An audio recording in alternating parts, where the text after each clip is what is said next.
ഇന്നത്തെ നമ്മളെ വർക്ക് എന്ന് പറഞ്ഞാൽ ഡിജിറ്റൽ വോൾട്ട് മീറ്ററാണ് DC. അപ്പോൾ DC വോൾട്ട് മീറ്റർ മുന്നേ ഞാൻ ഇൻസ്റ്റാൾ ചെയ്തിട്ടുണ്ടായിന്. എല്ലാം മാറ്റി മാറ്റി പണിയിലാണ്. കാരണം അത് കുറച്ച് കൊല്ലങ്ങൾ മാത്രമേ നിൽക്കൂ. കാരണം എന്ന് വെച്ചാൽ നമ്മൾ ഓടുന്നതിന് ഇതിൻ്റെ ഈ ലൈറ്റ്, ഇതിൻ്റെ ഉള്ളിലുള്ള ലൈറ്റുകൾ ഓരോന്നായിട്ട് അടിച്ചു പോകും. അപ്പോൾ നമ്മൾക്ക് 1-ന് പകരം പകുതി മാത്രമേ കാണൂ, ചിലപ്പോൾ 2-ന് പകരം പകുതിയേ കാണൂ, 3-ന് പകരം പകുതി കാണും, 8-ന് പകരം പകുതി കാണും. അപ്പോൾ അങ്ങനെ പകുതി മാത്രം ഉണ്ടാകുമ്പം അപ്പോൾ നമ്മൾ വോൾട്ട് മീറ്റർ മാറ്റണം. അപ്പോൾ മാറ്റാൻ വേണ്ടിയിട്ടുള്ള എന്താ പറയേണ്ട സെറ്റപ്പ് ആയിരിക്കണം നമ്മൾ ആക്കുന്നത്. അപ്പോൾ കണക്ടർ കാര്യങ്ങളൊക്കെ വെച്ചിട്ടാണ് നമ്മളിപ്പോൾ ഇത് കൊടുത്തത്. എന്തെങ്കിലും അത്യാവശ്യം മാറ്റേണ്ടിക്കൽ കണക്ടർ കാര്യങ്ങളൊക്കെ വെച്ചിട്ട് നമുക്കിത് പെട്ടെന്ന് പശയിട്ട് ഒട്ടിച്ചാണ് അവിടുന്ന് വലിച്ചങ്ങ് കളയാം. പക്ഷേ എന്നാലും അത്ര പെട്ടെന്നൊന്നും അടിച്ചൊന്നും പോകില്ല. ഒറ്റൊരു പ്രശ്നം എന്ന് പറഞ്ഞാൽ ഇതിൻ്റെ വണ്ണമാണ്, കുറച്ച് വണ്ണുള്ളതാണ് എനിക്ക് കിട്ടിയത്. ഇതിന് 50 റുപ്യ അതിന്.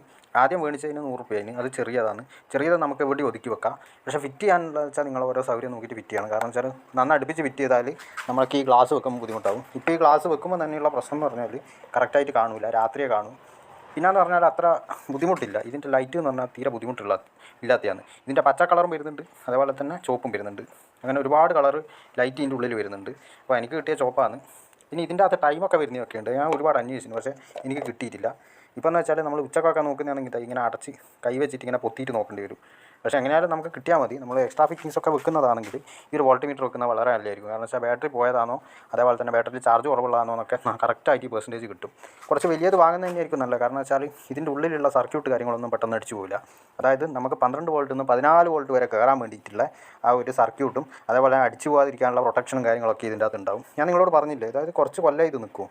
അതിന് മുകളിലേക്ക് പോയാൽ ഇതിൻ്റെ ഓരോ LED ആയിട്ടല്ല, ഇതിൻ്റെ ഉള്ളിൽ LED അടിച്ചു പോകുന്നൊരു പ്രശ്നമുണ്ട്.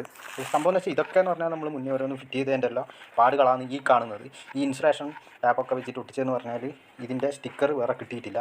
സ്റ്റിക്കർ മാറ്റാൻ തന്നെ ഭയങ്കര പാടാണ്. ഈ സൂചിയൊക്കെ ഈ നീഡിലൊക്കെ എല്ലാം വലിച്ചൂരിയിട്ട് നമുക്ക് വെക്കണം. അപ്പോൾ നമ്മൾ പുതിയ ഫിറ്റിങ്ങാണെങ്കിൽ ഇങ്ങനത്തെയൊക്കെ വെക്കുന്നതാണെങ്കിൽ നല്ല ബോറായിരിക്കും. ഞാനിത് മുന്നേ ചെയ്യുന്നതുകൊണ്ടാണ് ഇങ്ങനത്തെ ഓരോ സംഭവങ്ങൾ ഇവിടെയൊക്കെ ഒട്ടിച്ച് വെച്ചത്. പിന്നെ മീറ്ററൊക്കെ നിങ്ങൾ അതിനായിട്ട് പുതിയ വാങ്ങാൻ പാടില്ല. കാരണം 1300 റുപ്യൊക്കെ ഉണ്ട്. 4Gൻ്റെ വോൾട്ട് മീറ്ററിന് 1300 റുപ്യ എന്ന് പറയുന്നത്. അതും 3G ഒക്കെ സെയിമാണ്. പക്ഷേ പലയിടത്തും പഴയ റേറ്റാണ്. കാരണം ഈ വണ്ടികളൊക്കെ പിന്നെ എന്താ പറയണ്ടേ, ഈ ഔട്ടായി പോയാൽ അതിൻ്റെ സ്പെയറിനൊക്കെ ഭയങ്കര പൈസയാണ് കൂട്ടുന്നത്. അപ്പോൾ നമുക്കെന്ന് വെച്ചാൽ ഇതിപ്പോൾ നല്ല നീറ്റാക്കിയിട്ടുള്ള ഒരു പിന്നെ സ്റ്റിക്കർ നമ്മൾ ഒട്ടിച്ചിട്ടുണ്ട് തന്നെ. ഇങ്ങനെയുള്ളതൊക്കെ വെക്കുമ്പോൾ പിന്നെയും വൃത്തിയിടും. അപ്പോൾ ഞാൻ അത്യാവശ്യം ഇതിൻ്റെ പണിയെടുക്കുന്നതുകൊണ്ട് മാത്രമാണ് ഈ ഒരു സംഭവം ചെയ്യുന്നത്. പക്ഷേ നിങ്ങൾക്ക് ഈ വോൾട്ട് മീറ്റർ പരിചയപ്പെടുത്താൻ വേണ്ടിയിട്ടാണ്. കുറച്ച്